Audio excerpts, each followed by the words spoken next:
प्रिय विद्यार्थियों, आप सभी को नमस्कार। स्वागत है आप सभी का ऑनलाइन पोर्टल पे। आज की वीडियो में हम लोग पढ़ने वाले हैं अवतल दर्पण के उपयोग, यूजेज ऑफ कॉनकेव मिरर। आज की वीडियो में हम सीखेंगे कि जो अवतल दर्पण होता है उसका हमारे व्यवहारिक जीवन में क्या उपयोग है, इसकी उपयोगिता क्या है।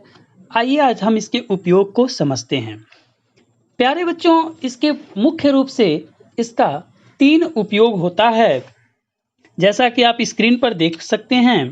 पहला जो उपयोग होता है वह प्रकाश किरण को केंद्रित करने के लिए होता है, यानी प्रकाश की किरणें बिखरी हुई हैं तो उनको एक पास एकत्रित करने के लिए हम अवतल दर्पण का ही उपयोग करते हैं। समझ गए होंगे आप। दूसरा जो इसका प्रमुख उपयोग होता है वह है समांतर किरण पुंज प्राप्त करने के लिए।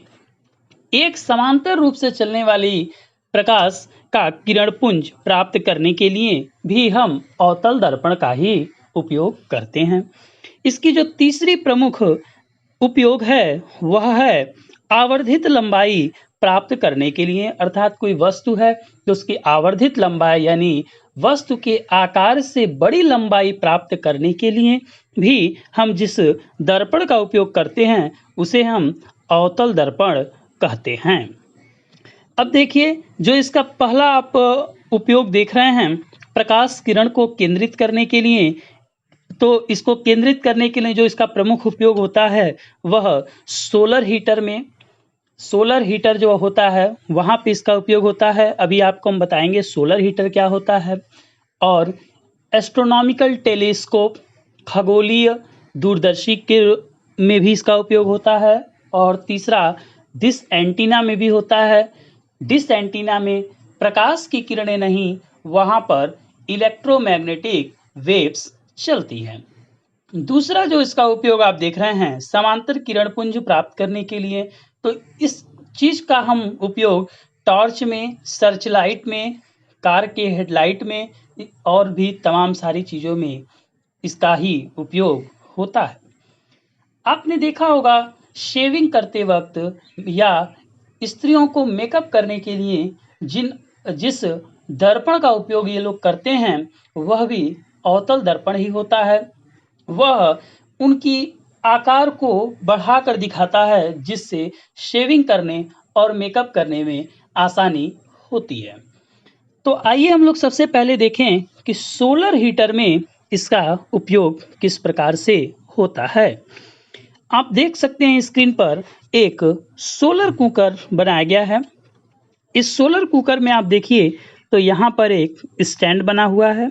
इस स्टैंड पर कॉनकेव रिफ्लेक्टर यानी अवतल परावर्तक लगा हुआ है और इससे एक स्टैंड है जिस पर एक कुकर को प्लेस्ड कर दिया गया है। इस पर कोई बर्तन भी रख सकते हैं। अब देखिए इसमें होता क्या है कि इस कुकर में हमें जो बनाना है, चावल बनाना है, तो हम इसमें चावल को रख देंगे। फिर क्या होता है, अब आप देखिए तो यह जो बिंदु है इसका फोकस बिंदु होता है, यानी इस अवतल परावर्तक के सामने जो फोकस पॉइंट होता है वहां पर हम बर्तन को रख देते हैं। अब क्या होता है, सूर्य जो है पृथ्वी से बहुत दूर है और अनंत दूरी से हमारे पृथ्वी पर आने वाली जो प्रकाश की किरणें होती हैं वह समांतर ही होती हैं। हम लोगों ने जब पिछले लेक्चर में यह सीखा था अवतल दर्पण द्वारा प्रतिबिंब का बनना, उसमें हम लोगों ने जाना कि मुख्य अक्ष के समांतर चलने वाली प्रकाश की किरणें दर्पण से टकराने के पश्चात फोकस पर आके मिलती हैं। ठीक वही कार्य यहाँ पर हो रहा है। आप देख सकते हैं यहाँ से प्रकाश की किरण चल रही है और टकराने के पश्चात फोकस पर मिल रही है। यह भी प्रकाश की किरण चली, टकराने के पश्चात फोकस पर मिली। ये प्रकाश की किरण चली, टकराने के पश्चात फोकस पर, और यह भी फोकस पर ही मिल रही है। यानी यह पूरी जो प्रकाश की ऊर्जा है उसको एक बिंदु फोकस पर केंद्रित कर रहा है।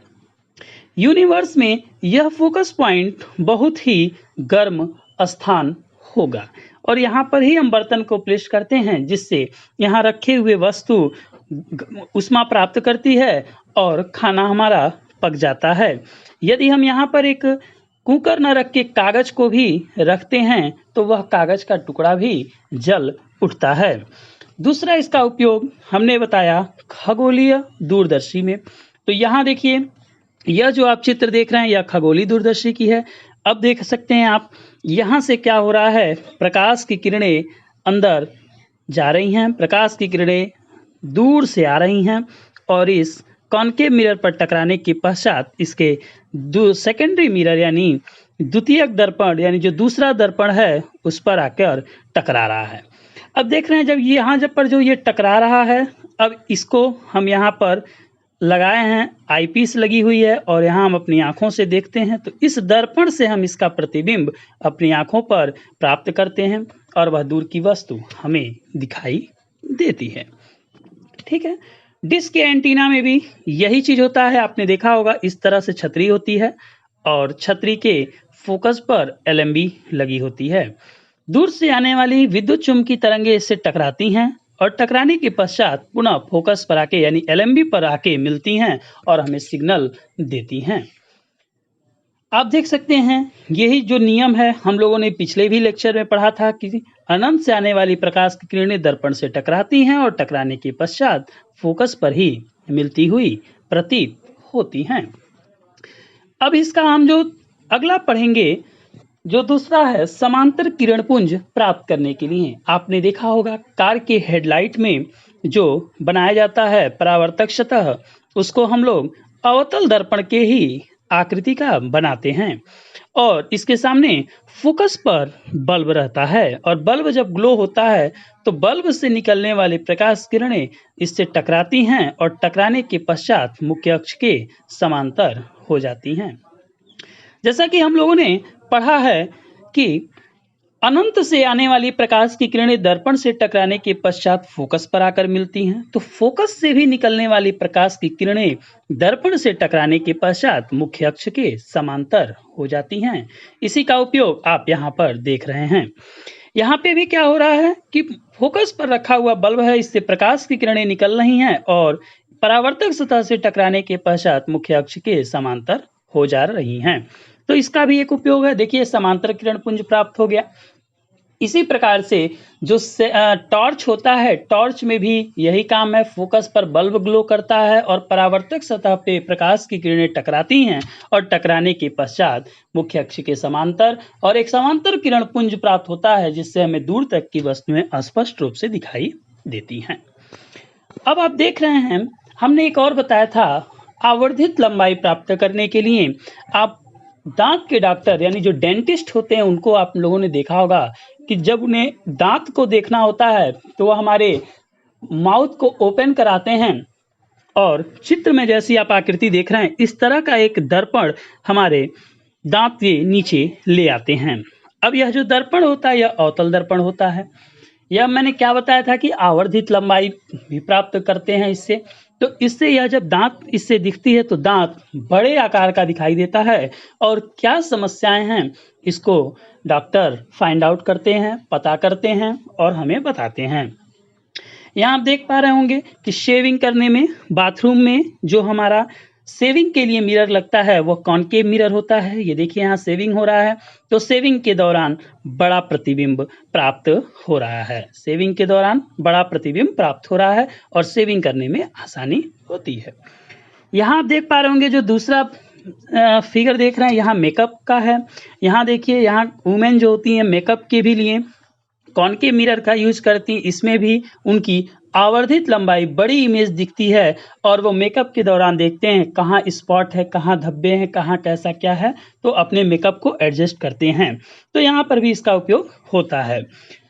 अब यह क्यों होता है, तो हमने आपको जब हमने वीडियो आपको दिया था अवतल दर्पण द्वारा प्रतिबिंब का बनना, उसमें मैंने बताया था जो छठी स्थिति थी जब हम किसी ऑब्जेक्ट को ध्रुव और फोकस के मध्य रखते हैं तो इसका जो प्रतिबिंब तो क्या होता है, यहाँ से एक मुख्य अक्ष के समांतर प्रकाश की किरण चलती है, दर्पण से टकराने के पश्चात फोकस से होकर गुजर जाती है और जो वक्रता केंद्र से प्रकाश की किरण चलती है वह पुनः दर्पण से टकराने के पश्चात उसी मार्ग पर वापस लौट जाती है। अब इधर अगर हम इसको बढ़ाएं तो ये क्या हो रहा है, ये कहीं नहीं मिलेंगी। यदि हम इसे पीछे की ओर बढ़ाते हैं तो एक पॉइंट पर मिलती है और यहाँ पर इसका प्रतिबिंब प्राप्त होता है।